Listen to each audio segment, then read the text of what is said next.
On this episode of Star Trek Universe, we are talking about Lower Decks 304, Room for Growth, right after these words from our mystery sponsors.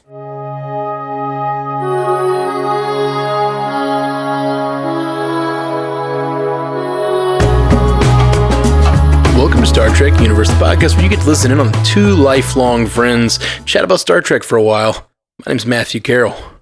I am David C. Robertson. David C. Robertson. Yeah. What's been happening with you, bud? I don't know, man. Just depression, anxiety, spiraling. I feel that. Well, luckily we get a little break with a little Lower Decks. Not necessarily a break from the anxiety and depression, but a little bit of a distraction or reason to smile here and there. Yeah, which I'm super ADHD, so the distraction works. Yeah, it's sure. Like I'm a comedic magpie. I feel like this episode was one of the, I don't know. It's always so funny because it's so hard to even have an impression of Lower Decks. I feel like it's still so new, but also we've had so many episodes. So I'm like, yeah, this one felt very like joke a minute, sort of like less about the kind of arc of the episode and more of the jokes, which it always is, sort of. But I feel like there's a different balance in different episodes, and this one again felt very silly and very jokey. Neither storyline seemed to have much, not much of importance was going on at all. Yeah. At the same time, they brought in some. I like the fact that they're getting to the point where it feels like they're not only referencing other Star Trek, they're also now referencing themselves a lot. Yeah, for sure. Like when they go into the under the hydroponics bay, there's a skeleton of one of the Dupplers. Yeah. Like I don't know. I like that kind of stuff. I also liked that Bold Boimler was back. Like, yes, we got another reference to that. We talked about that last week. How he did not seem like he was being very bold in the last episode, but then he's back this week going bold. And the anti-grav boy cracked me up. The anti-grav boy. So just to give a quick recap for if you're listening to this in the distant future, this is the episode where Rutherford goes down to a planet with all the engineers because they've been overworked. And they're going to a stress relieving spa type situation, which leaves the other three lower deckers to go on an adventure to try to get themselves good rooms on the ship. Yeah. There's a lottery and they figured out a way. They figured out one of their Delta Shift, their kind of like antagonists are going to cheat, and so they decided to try to cheat better, which led to one of my favorite lines in the episode, which was Tendi saying, like, "I've always wanted to explore a moral gray area." Yes, that was one of my favorite things ever. Really, really good. That was really good. Yeah, I really liked the. I like the idea that the D'Arce archives, there are more of them. It's not just the one from the episode Masks of TNG. It's like Starfleet runs into these things quite often. Yeah. The masks. That was very funny. It was very funny too because I think they said this again has been turned into a temple or something like that at one point, like as if this has just happened like once a week. And I think it's Boimler, or no, it's Mariner says, "Stop touching masks." Yeah, like they're like Starfleet really has to change their protocols on dealing with these things. Like, yeah.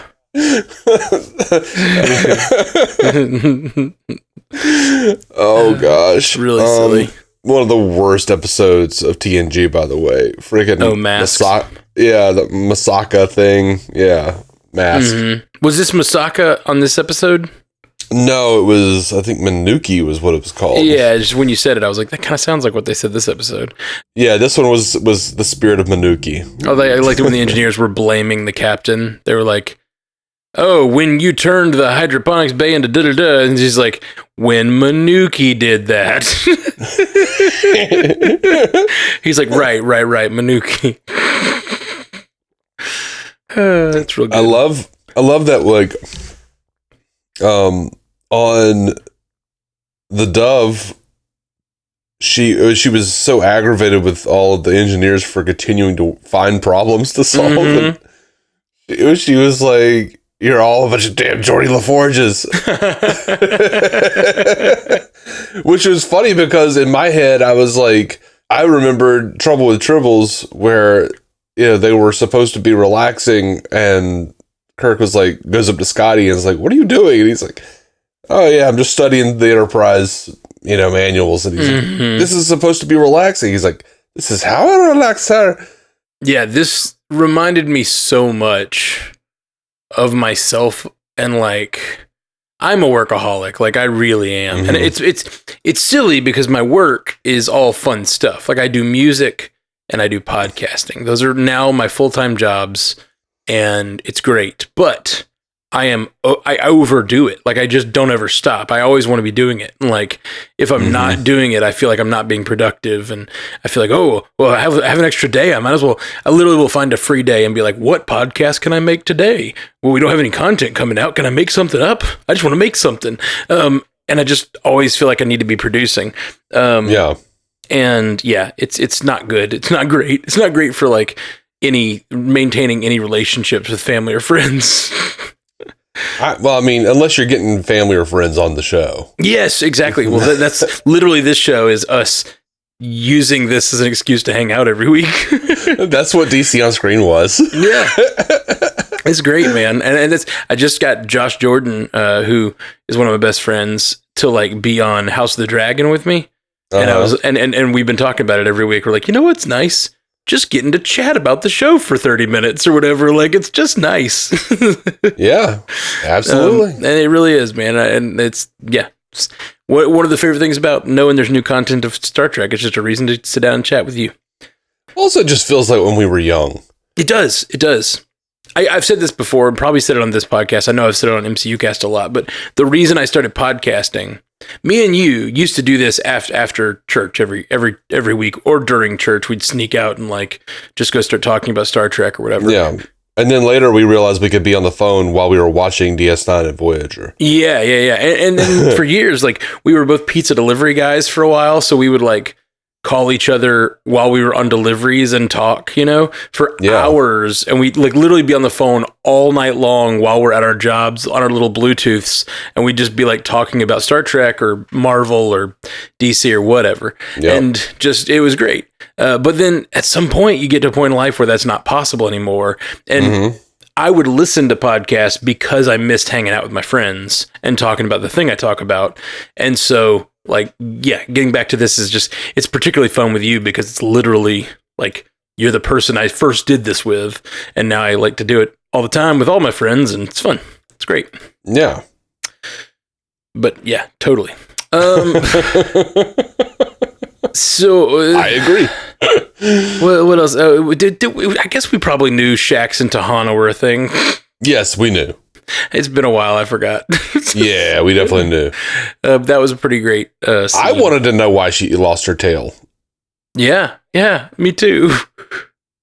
I also really wanted to know, I don't know, like I just enjoyed their whole, we never talk anymore. I died and we didn't talk about it. It's funny how like serious that got. I liked the element of them just running around the ship. Them going through the holodeck there reminded me of First Contact. Yeah. Where you're running around and you're like just dealing with different rooms on the ship, and one of them happens to be this holodeck adventure that you have to be a part of for a second.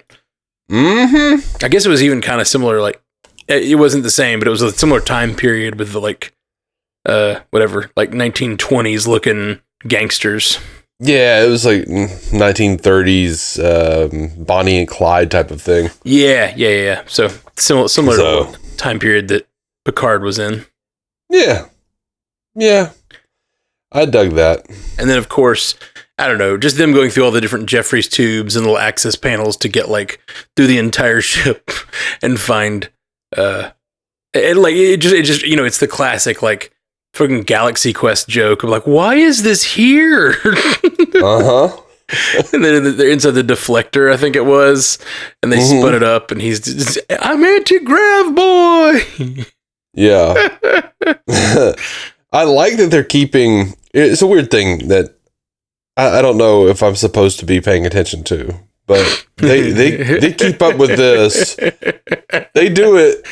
They do this on Lower Decks all the time, and it always feels like a jab at TNG and Voyager specifically, but I guess DS9. But like Rutherford in this episode is like, we're gonna be going for. I better bring a book, and he like puts a pad in his thing, and he goes, "Oh, better bring two," and he grabs another like iPad and puts it in his thing, and that's hilarious. They do it all the time on Lower Decks. That kind of joke with multiple pads, little data pads. They do it all the time on TNG though. Yeah, for sure. That's hilarious. Oh man, it's so funny you said that. I don't know how much I'm supposed to think about this, and maybe I'm overthinking it. We've been having that conversation a bunch on MCU Cast lately because the She-Hulk is out. Have you seen any of it yet? No, I want to, but I just there's so much. No, it's so much, but like there's so much to watch. With She-Hulk, it's tough because it's a comedy. It's a comedy lawyer show, and so like you're watching it and you're like, when they make a joke, you're like, am I supposed to think about that seriously? Is that character joking? It's like you have to like balance this thing where like how much of this is in universe joking and how much of this is new canon. I had my favorite naming of any MCU Cast episode I ever did. What's that? I called it "Is She-Hulk a Loose Cannon?" But like spelled canon. Like, is this show She-Hulk a loose cannon? Right. I like it. I liked it a lot. I was very proud. Yeah, that's very good. I mean, the comics have always had her breaking the fourth wall. So yeah, no, that's the thing is like, she's breaking the fourth wall on the show too. And so is it maybe some of these weirdnesses are her interpretation of what's happening because she's like telling the story? There's all these like theories about what it might be, but there's just certain jokes they've made where you're like, is that a new canon thing that we have to like? And I know we're going to do it too. We're going to be watching 3 shows from now, or we're going to be like, oh yeah, but I remember she said on this show that happens, so that has to be canon. So that affects this in this way, and I'm like, yeah. But I know for a fact that they're just making a show to be funny. So I'm like trying to like turn that part of my brain off a little bit, but I can't because that's what we do. Yeah, no, She-Hulk should be canon. She's a fourth wall character. Oh yeah. Like Deadpool, the funny thing is like one of the cool things they did in the comic, and I don't know if they did on the show because I haven't seen it, but in the comic they had her like they started having her break the fourth wall slowly. Like she would just like look at the audience for a second and just be annoyed, and then like she literally has another fourth wall character like showing her the ropes at some point and like showing her how to like walk from one location to another between panels. No, yeah, I've seen that. There was a progression of learning about how to use her fourth wall powers. That's so fun. So fun. I love that. This has not been that way so far. They start the show pretty much. She's fourth wall breaking pretty early.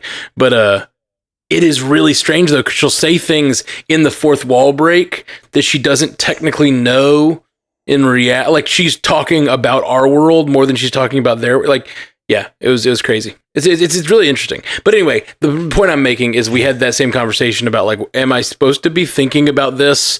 Is this a joke about this canon, or is this, like how much of these jokes is the koala real? Do we really need to like worry about the koala for the rest of Star Trek? I hope so. Like, and I was thinking about that while I was watching this episode, mainly because Bethany and I were trying to find the koala in the opening Star Trek universe logo thing, or opening, did you see it? Whatever. No, I couldn't. Oh, really? Oh man, I'll take a screenshot for you. Yeah, dude. But yeah, I was thinking about like how much I love it when Star Trek, because it is, the universe is so big, and there are so many religions and beliefs and facets, societies, and all this stuff out there in this universe that I love this idea that they get fantastical. Like, one of my favorite things is in the original series where they Sulu tells Rand, "May the great bird of the galaxy bless your planet."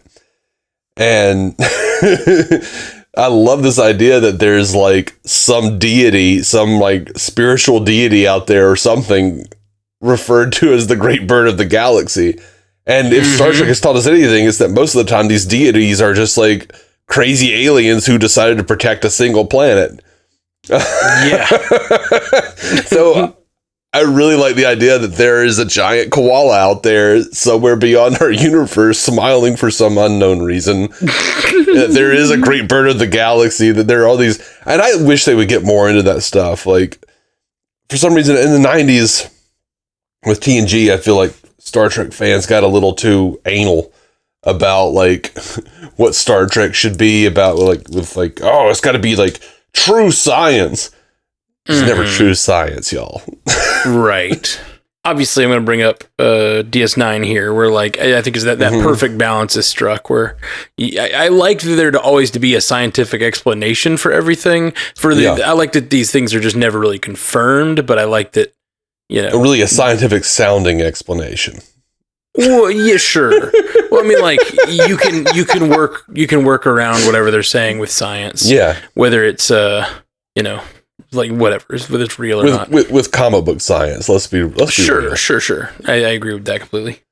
Yeah, like there's always, I feel like the more fantasy we bring into it, the better Star Trek is going to be. That's how I feel, to some degree. And I'm not talking about dragons necessarily. I'm just saying, but I mean, the show could use some dragons. Let's face it. I mean, probably. All right, I'm sending you the koala in your Facebook. Okay. Clearly a koala. As the oh yeah, that's totally it. Yeah, 7 seconds is where it is. 7. Yeah, you told me that. You told me 7 seconds. Yeah. I just forgot. 7 seconds. Part. For those of you who didn't listen last week, there's a koala in a nebula, like a clear, like if you were guessing what it was and it was a cloud, it's clearly a koala, and it even has 2 like stars for eyes. It's just, and if it's smiling. Yeah, it is smiling. It is clearly smiling. But it even looks more clear because it's 3-dimensional. So as the camera's moving through this shot, you can really see it like moves around the koala. Really That's good fantastic. Stuff. It's just such a good little Easter egg. And I thought this intro was on previous seasons, but I looked back and it's not. So I feel good that we found it so quickly. It's like only episode 3 or whatever we found it. Yeah, it's awesome. You found it. I didn't find it. Well, I was giving the cast the credit. Fair enough. I just, I don't feel good taking credit for shit. No, I didn't do. It's okay. It's a team effort around here. Okay. Socialism. How many cosplay ships have been launched by the underwear scene of Mariner and Tendi? I don't know about cosplay ships.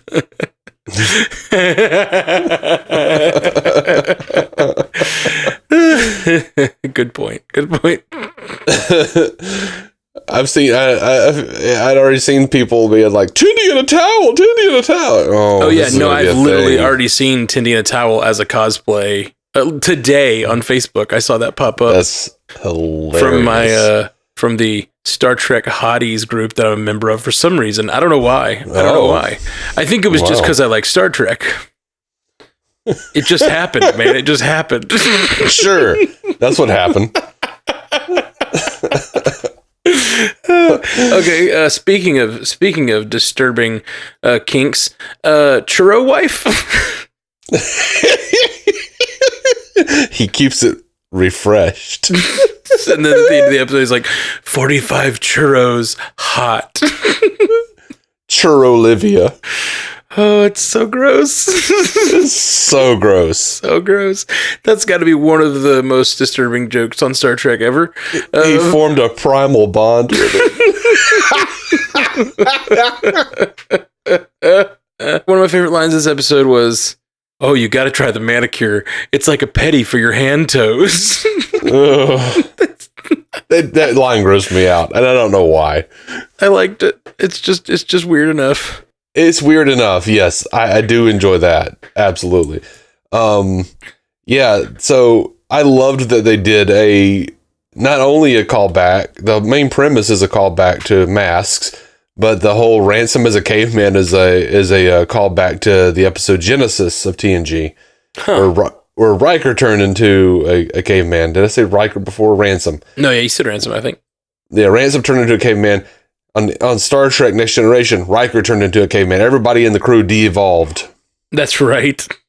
And for some reason, that's so funny you bring that up. We may have talked about this before, but our friend Spencer, that's like the only episode of TNG he saw for years and years. Yes. I felt so bad because you and I kept talking about how much we love Star Trek. And he was like, that show where they de-evolve? Like, for some reason he'd caught like 3 episodes of TNG ever, and they were all that one. Yep, they were all that one. And for some reason, and I have like a tag to that story. I was literally on the phone with him. And this was like a year ago. And I was like walking around a thrift store, and I went over to like where they had the VHSs, and they had one Star Trek VHS, and it was that one. It was TNG Genesis. So weird when stuff like that happens. Yeah. I was once listening to the radio, and I was listening to a tape, a little cassette tape in my bathroom because I was taking a shower, and it was I Think I'm a Clone Now by Weird Al. Yeah. And then I turned it off and turned on the radio, and it was I Think I'm Alone Now, the original version. And then I turned the channel. It's like, I was just listening to this. Turned the channel, and it was another version of I Think I'm Alone Now by like a cover band, someone covering that song. Glitch in the Matrix shit right there. Yeah, that's that would be the rest of my shower. Well, you are a what's the Batman quote? You are a superstitious and cowardly lot. That's what I was trying to think of. I'm not. But I would totally have turned off the thing and just be thinking about like, okay, what are the possibilities? What are the possibilities I have? God's trying to tell me something. Simulation theory. Like Facebook ads. It's a pretty wild coincidence. Like but this was long before Facebook. This is like I was like 12 or something. Okay. Well, that's all I got as for notes on this episode. You got anything else?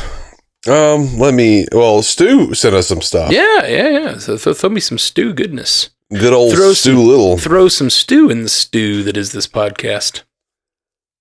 Throw some stew in the pot? That is the podcast? The podcast? That'll work. Yes. Thanks. You plussed it. Boom. Yeah, we did it. We pulled it off. Writer's room complete. Throw some stew in this podcast.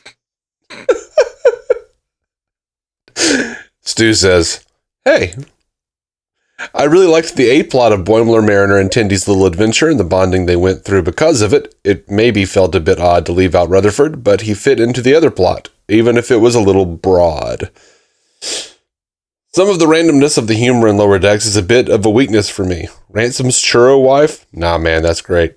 The human-only gas hallucinations were great, though, and really took advantage of the medium. Was it just me, or when they revealed the stress relief puppy swarm, did the Andorian woman look terrified by it? I didn't notice that.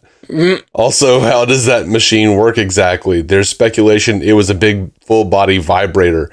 If so, there sure is a lot of horniness this year so far. Tendy in a towel, Ta'ana and Shax, the mind's mind sexual fantasies, Mariner and Tendy having to strip to their underwear to save Boimler, the scene where they keep saying come a lot, and all this while Mike McMahon insists there's no romance in the cards amongst the main characters. Which scene did they start saying come a lot?